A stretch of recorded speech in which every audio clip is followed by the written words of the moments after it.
Joining me now to debate this is Dinesh D'Souza, conservative author and filmmaker, and Ethan Bierman, host of Left Coast News. All right, Dinesh, it does seem like every week liberals prove a different stereotype correct. I mean, we just laid out a few of them in the angle, but we could do an entire hour on this. On this particular issue of guns, your thoughts? Well, I think that this vindicates kind of what the NRA has been warning from the outset. At first, for many years, I thought that the NRA was kind of using, you may call it the slippery slope argument, which was essentially that once you start outlawing one type of weapon, you will then slowly proceed to outlawing the next type, and eventually it becomes a kind of comprehensive confiscation. But I think what's interesting here is this is not even a slippery slope. It now appears like there's a whole group of people that from the outset want a comprehensive ban, and these mass shootings are making them come out of the closet, you may say rhetorically, and be more and more frank and candid about what their real agenda is. It never was a kind of targeted or narrowly tailored law. It's ultimately an all-out assault on the Second Amendment. And let's remember, too, Laura, that the Second Amendment is no less important than the First Amendment or the Fourth Amendment. So we should very jealously guard against these constitutional rights being stripped away based upon some sort of pretext. My rights, if you're going to abuse your rights, the solution is not to take away my rights. All right, Ethan, I want to get you in on this because obviously it's a very hot topic. We have these horrific shootings, and people want to end the shootings. Of course they do. They want to protect innocent life, which is a incredibly important goal for, I think, all Americans. On this issue of the 94 ban, which, 94 ban is cited oftentimes by Democrats, but I just laid out in the angle how the university study that was done to report to the DOJ couldn't say that it really resulted in fewer gun deaths. Yet we have people on television, on MSNBC, Joyce Vance said this, watch. You know, we had a ban on military assault-style weapons in this country in the 90s, and it was successful. And when that ban stopped being in existence because of pressure from the NRA and other gun supporters, that flooded those weapons back into the country. Well, we laid out how only 7% of gun crimes are committed with guns that are actually bought from a licensed dealer. So how do you square this, Ethan, with this desire for another, going back to the old assault weapons ban? Well, interestingly enough, citing that University of Pennsylvania study confirms where Beto and Biden are in saying that we need to have a buyback program in place because the weapons were already out there. The large capacity magazines were already out there. Banning the sale didn't stop what was already in circulation. Furthermore, the great Democrat Ronald Reagan, Republican Ronald Reagan, he said that, look, these things, I support the sporting rifles. I support home defense. That's what Joe Biden has said as well. I'm with Ronald Reagan on that one. It's not unfettered. And furthermore, Justice Scalia in Heller versus... Dinesh and I both worked for Reagan. Okay. Well, I must have missed this, Dinesh. Did Ronald Reagan push an assault weapons ban during his 8 years? Dinesh, I must have missed that. He and I both worked in domestic policy at the White House. I don't mean to throw down credentials, but I don't remember that personally. But Dinesh, maybe you do. Do you remember that happen? I mean, I certainly don't. I'd like him to elaborate a little bit more, but I don't quite know what he's referring to. Ethan, go ahead. I don't want that to go by because we're not.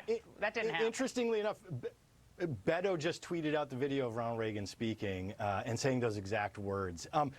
He was also pro-choice. Then he became pro-life on the abortion. He changed his mind on a lot of issues. He supported the Brady bill as well after his presidency. So he clearly supported regulation of firearms to varying degrees. Justice Scalia wrote that in Section 3 of the Heller versus D.C. decision. A variety of regulations absolutely are supported under our Second Amendment and our Constitution. Right. So look, it is time to end the mass shootings. The key thing that is consistent here in the United States that sets us apart from all the other developed Western nations which have mental health issues, which have violent video games, which have all, is high rate of fire, 100 round per minute up to semi-automatic rifles. Yeah, well, guns can be modified. But by the way, the Reagan speech, I think what you were talking about, he was referring to machine guns. He was not referring, and Beto doesn't know his blank from his He elbow specifically on said this because AK-47s in that speech. Beto said which is a fully automatic weapon. That is not allowed on the streets of Washington, D.C. or any place in the United States. They've been banned for 80 years. Dinesh, this is a thing that the gun control folks do, and I like Ethan. But you gotta talk. You're right. Heller decision did say, Justice Scalia did say, doesn't mean that there can be no regulations on firearms. And I think he's right about that. He was right about that in the Heller decision. But he didn't. You're making it out like Scalia said, oh, well, any semi-automatic weapon can be banned and it remain constitutional. That's not necessarily the case at all, Dinesh. And these are important details that I think we have to be very clear on. Dinesh. I mean, number one, there obviously, as with the Second Amendment, there are extreme cases in which one can regulate the First Amendment or even the Fourth Amendment. You can't shout fire in a crowded theater, for example. But there's a heavy burden of proof for those who would want to infringe the constitutional right.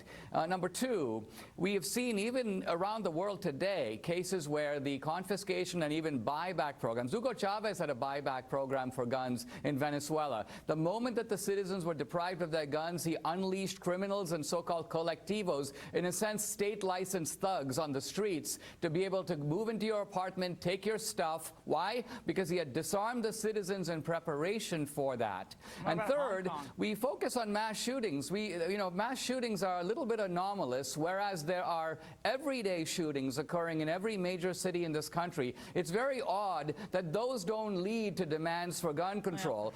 In fact, those don't lead to demands for anything. It seems that only when there's a mass shooting, an anomalous event, suddenly people go, let's confiscate the guns of everybody in America because everybody with an assault rifle poses a threat. No, everybody with an assault rifle does not pose a threat. These guys pose a threat. Let's identify the threat, find out how we can preempt it, and deal with it in a tailored and narrowly focused way.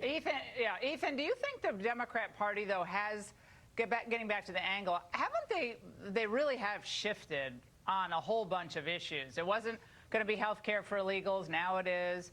They really weren't for going in and taking guns, but now they pretty much are, at least a certain type of weapons. On issue after open borders, well, let's not make it a crime. Shouldn't be any crime. Shouldn't have any. You shouldn't, have really penalties except maybe some civil deal. So they kind of moved on a lot of these issues. They used to wave off these stereotypes. Well, I think that there is some truth in what you just said. I think there's a realization that we need to be stronger on some of these issues. The realization that these people who don't have proper documentation live amongst us, work amongst us.